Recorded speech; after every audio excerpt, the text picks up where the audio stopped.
Comme toute ma vie a été en recherche de la santé humaine et du bonheur humain et de son rôle sur cette terre, à quoi on sert? On pourrait peut-être se poser la question. Si chacun faisait ce qu'il a à faire, parce qu'on est tous uniques et magnifiques, et on a tous quelque chose à faire sur cette terre, et l'important c'est que chacun fasse ce pourquoi il est fait et qu'il aime le faire. Et c'est à la portée de tous les êtres humains. À partir du moment où on aime faire ce que l'on fait, qu'est-ce qu'on peut souhaiter de plus?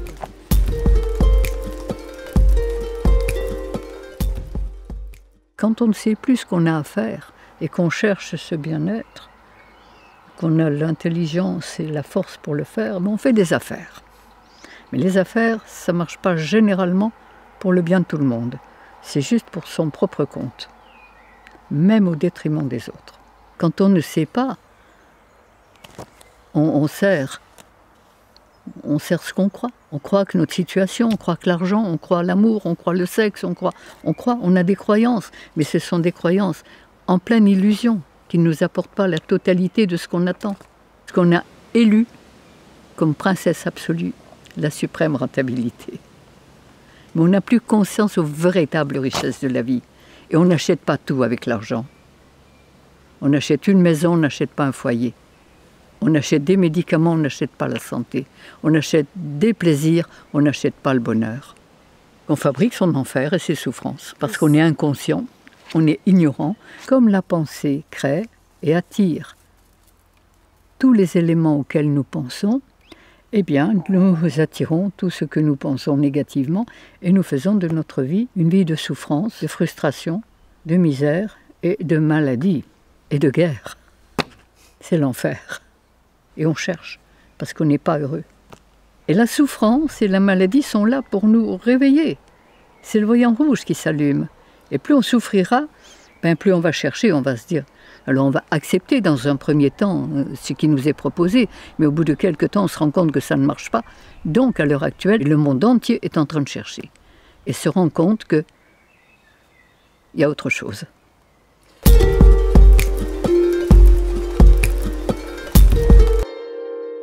Notre corps est construit de 1/3 de son poids de cellules, des petites merveilles qui font 1/20 de millième de millimètre, qui possèdent un appareil respiratoire, digestif, reproducteur et un cerveau.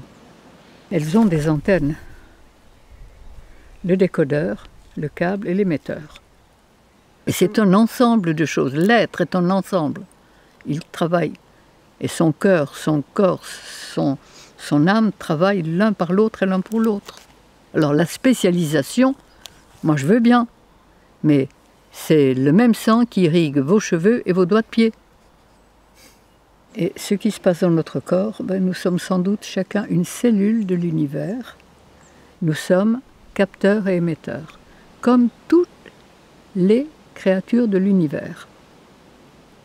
Nous recevons les informations de l'univers. Et notre rôle, il est, comme les cellules de notre corps, de travailler l'un par l'autre et l'un pour l'autre au service de l'ensemble. Et quand on peut faire ça, on est heureux.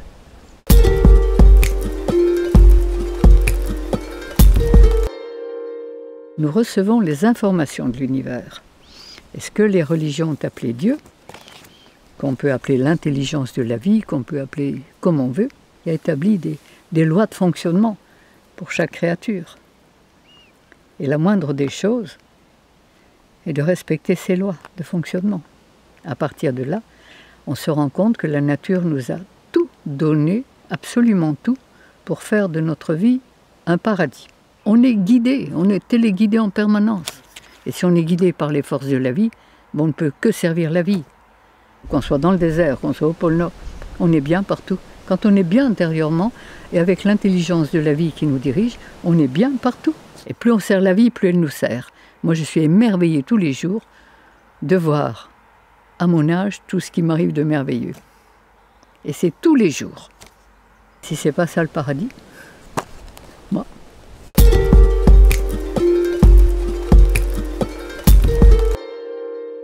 Au départ, on a tous appris que l'homme était cueilleur.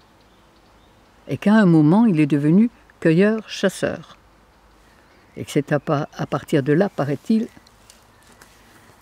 qu'il a développé... Oui. Alors moi, je dirais que c'est à partir de là qu'il a perdu l'instinct, qu'il a perdu sa guidance cosmique et qu'il a développé l'intellect et le raisonnement. Seulement, il n'était plus relié. Il ne savait plus ce qu'il a fait à faire. Si on ne peut pas atteindre la longueur d'onde sur laquelle sont véhiculés ces éléments qui nous informent en permanence toute notre vie, eh bien, on va recevoir les informations véhiculées sur la longueur d'onde qu'on peut atteindre. Et plus nos cellules sont affaiblies, empoisonnées, asphyxiées, carencées, ben plus on va capter les fréquences basses. Et là, on devient autodestructeur et destructeur. Et on cherche, parce qu'on n'est pas heureux.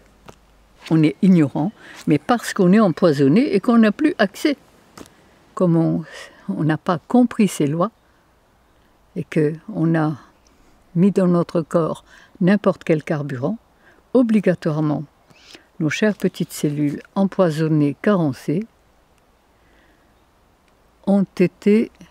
n'ont plus pu se relier à la longueur d'onde la plus élevée, celle de l'intelligence universelle, où l'état de conscience, les idées, les sentiments, tout est fait pour aller dans la paix, dans l'harmonie et dans la créativité. Comme on est bien, on n'attire que des choses qui nous font du bien. Et si chaque cellule, chaque être humain fait de sa vie un paradis, ben ça sera le paradis sur la terre.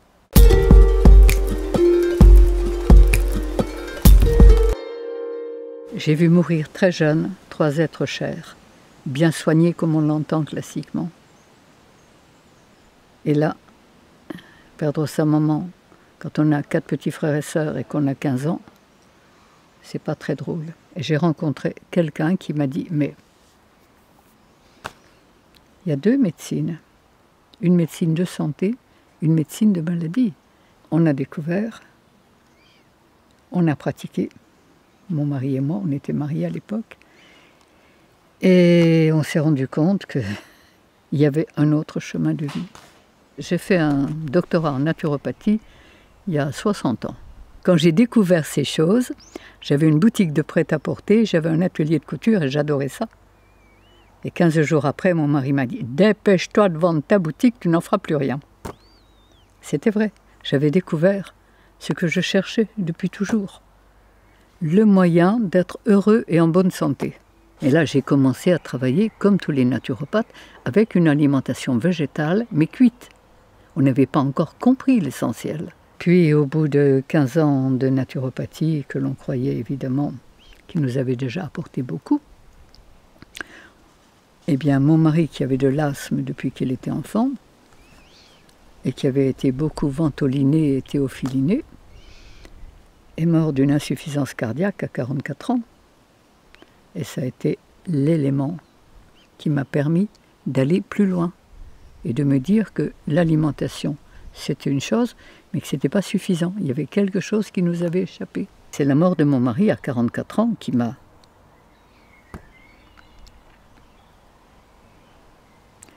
permis, qui m'a obligé à chercher. Je me suis dit qu'on croyait tout savoir et en fait, pour mourir à 44 ans, il y avait quand même quelque chose qui n'était pas juste. Tous les jours, je dis merci à la vie de m'avoir fait passer par ces épreuves très difficiles pour m'obliger à chercher. C'est le hasard, c'est les lectures, c'est les rencontres, c'est l'information à travers tous les consultants que j'avais. Et quand on cherche, on trouve.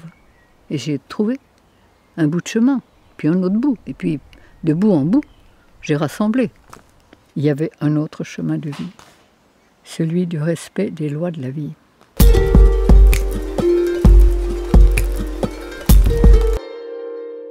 Quand vous êtes relié à l'intelligence, nous faisons exactement ce que nous sentons. Pourquoi vous faites ce que vous faites? Parce que j'adore. Eh bien voilà, moi aussi. La maîtrise de soi, c'est quoi? C'est savoir qu'on est bien à sa place. La force que vous avez qui vous guide dans tout ce que vous choisissez, c'est l'univers qui vous guide. On n'est jamais que des petits instruments. Hein. Et chacun est unique, chacun fait ce qu'il a à faire. Que chacun fasse ce que vous avez à faire, vous le faites. Que chacun fasse et qu'on est tous complémentaires. Et nous sommes chacun une source de l'univers. Donc je dirais à nous de donner le meilleur de ce que nous avons, sans rien attendre.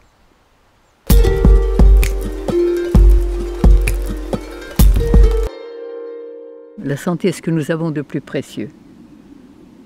Et c'est la première chose, et c'est le point de départ de tout le reste. Toutes les déviations humaines ont leur racine dans l'alimentation qui n'est pas celle de notre système digestif.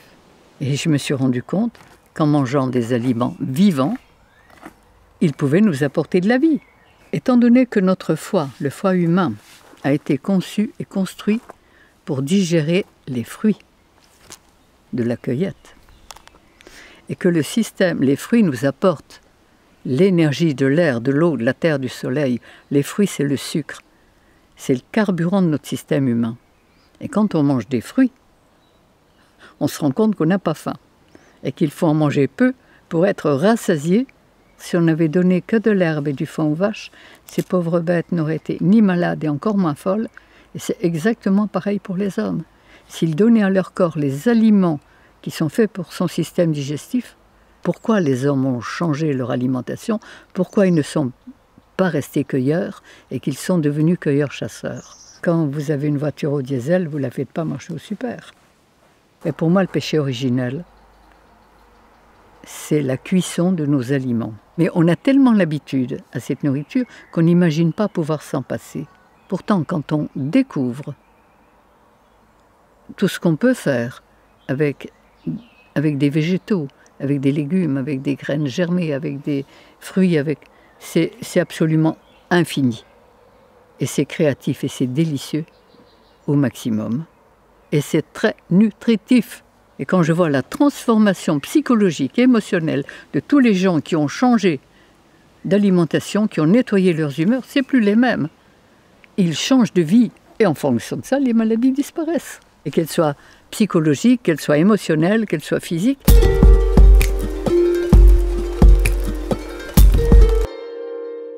Au-dessus des nuages, il y a toujours le soleil et la solution à tous les problèmes. Le mal est l'absence du bien. Le froid est l'absence de chaleur. On ne combat pas le froid, on met de la chaleur. L'obscurité est l'absence de lumière. On ne combat pas l'obscurité. On met de la lumière. On ne combat pas la maladie. On refait la santé et les maladies disparaissent. Je me suis rendu compte que toutes les maladies sont guérissables. Maladie, ça veut dire quoi? Ça veut dire que quand notre corps crie au secours, quand il est en état de souffrance, c'est qu'il veut se libérer, c'est qu'il veut expulser, éliminer des résidus qu'une nourriture qui n'est pas faite pour lui, lui a inculqués. Il faut refaire une véritable philosophie de santé, de bien-être. Et je veux faire, et j'ai l'intention, et nous avons l'intention, de faire des éducateurs de santé.